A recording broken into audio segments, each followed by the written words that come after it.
բարև ձեզ, դուք եւս վարորդ եք։ Չէ։ Պահակ եմ արդեն, այսօրվանից պահակ եմ։ Զրկվել եք մուտքի արտոնության։ Անպայման։ Ինչքան ժամանակ։ 5 տարով։ Ձեր 90 օրը եւս լրացել էր։ Այո։ Իսկ ինչպես իմացաք, որ զրկվել եք։ Կանգնացնում եմ, հենց իմ ինձ կանգնացնում եմ, паспорт են ուզում, նայում են ու всё։ Սահմանին։ Այո։ Իսկ ինչ սպասելիքներ ունեք։ Նախորդ անգամ Պապոյանը ձեզ հետ հանդիպեց, ասաց, որ բարձր մակարդակով զբաղվում են։ Որևէ Զբաղվի ավելի լավ էլի։ Հիմա որ զբաղվում է, ինչ պետք է անենք։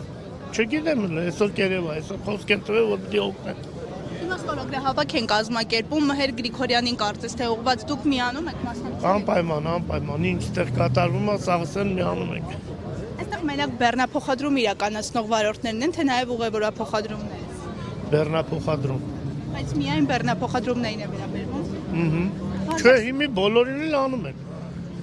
Վերեք Ֆորդին կանգնացրել են բոլոր պասաժիրներին, մեկ էլ շոֆերին։ Հետ են տվել, դեպորտները խփել են։ Դուք ծանոթներ ունեք, ում եւս զրկել են մուտքի արտոնություն։ Բավարար չունեմ։ Շատ են։ Հեսա գալիս են։ 30 հոգի այդ որ ես գնացի, 30 հոգի նստած էին։